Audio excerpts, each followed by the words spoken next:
Comment tu as commencé à travailler avec ce CMS? En fait, c'était durant mes études à Lausanne.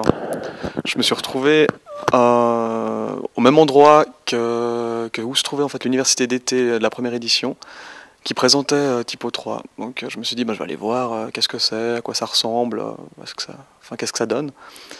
Et comme j'expliquais déjà auparavant, on arrivait un petit peu, j'étais un peu perdu, j'ai pas tout compris, et même pas grand-chose. J'étais avec des collègues à moi d'études.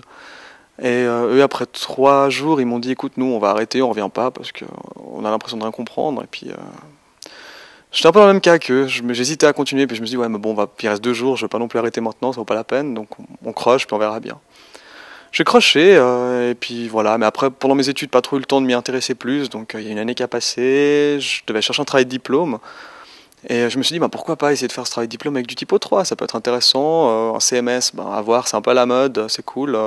On verra, j'aime bien le PHP, MySQL, j'aime bien le côté open source, le côté du produit, donc pourquoi pas essayer de partir là-dedans. Donc j'ai cherché une entreprise qui faisait du web, etc., chez laquelle j'avais fait un stage auparavant et qui m'a dit, écoute, contacte-nous pour ton travail de diplôme, on verra si on peut trouver quelque chose. Donc je les ai recontactés, j'ai dit, moi j'aimerais faire du Typo 3, qu'est-ce que vous pouvez me proposer?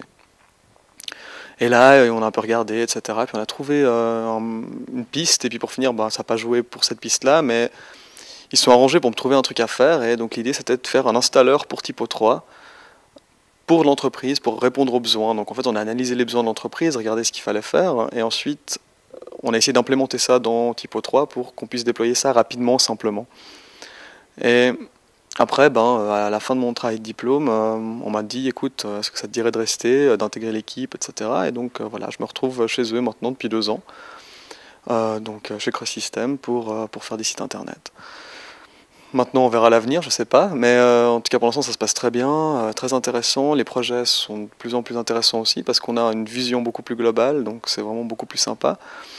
Et il y a aussi, de par ma formation, j'ai fait concepteur multimédia et ensuite ingénieur des médias, donc je me suis retrouvé d'un côté très graphique, très vidéo, et après je suis débarqué dans un domaine beaucoup plus technique, donc voilà, là je me retrouve vraiment à faire du web, mais plutôt côté CMS, donc plutôt très technique.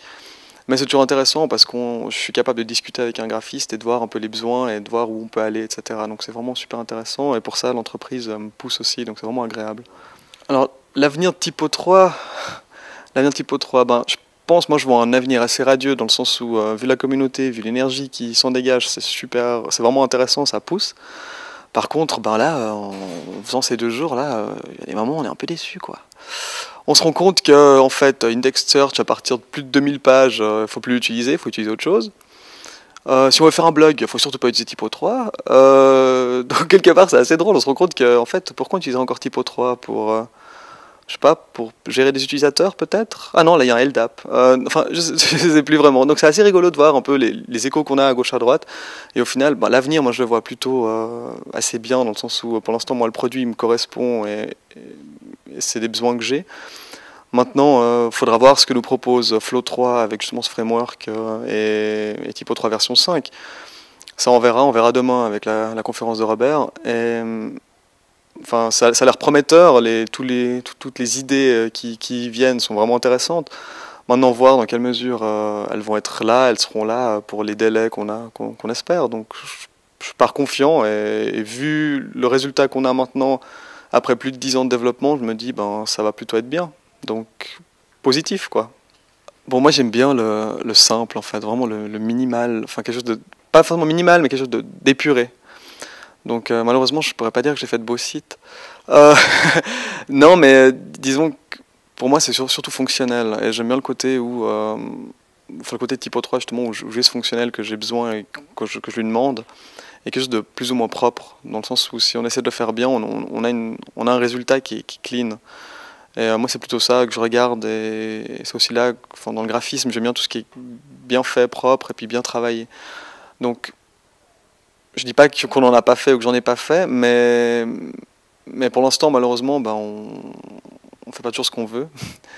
Et, et là, je pense que un des projets qui était vraiment super sympa à faire, c'était l'Hospice Général, pour lequel on a travaillé et qui était vraiment super intéressant à faire parce que les gens chez eux étaient très engagés. Eux sont vraiment donnés pour le projet. On a eu beaucoup de retours, beaucoup d'échanges et le produit au final, moi je suis assez content. Voilà, je pense que c'est un des derniers projets qui m'a tenu à cœur en tout cas. Et sinon, de toute façon, je pense qu'on est toujours... Enfin, en tout cas moi, de par ma façon d'être, je suis jamais content de mes projets. Donc de toute façon, je crois qu'on peut toujours faire mieux et on essaiera de faire encore mieux. Non, disons que plutôt toujours épaté de voir dans quelle mesure on peut chercher les choses et chercher midi 14 heures pour en fait se rendre compte que c'était juste devant soi et qu'il fallait juste être mis sur la piste par quelqu'un ou trouver une solution d'une manière ou d'une autre. Mais là, je trouve vraiment bien le fait qu'il y ait des gens qui soient là et qui nous donnent un coup de main, qui sont là pour nous répondre et puis qui sont relativement disponibles, même si parfois on attend longtemps une réponse ou même parfois on n'en a jamais. Mais les anecdotes, c'est plutôt des gens des gens en général qui sont accessibles. Enfin, qu'on rencontre Casper, Robert ou n'importe, c'est des gens avec qui on peut aller discuter et ils sont dispo et ça c'est juste, je trouve vraiment agréable. Même ils répondent aux emails, ce qui n'est pas le cas de tout le monde. Donc je trouve vraiment, ouais, vraiment, pour moi c'est un peu la qualité de Typo 3, c'est ce côté communautaire et qui semble fonctionner, en tout cas pour moi. Et globalement, je crois que c'est vraiment ce qui me pousse à me dire que c'est un outil intéressant qui me pousse à continuer. Sinon, je pense que j'aurais changé pour autre chose.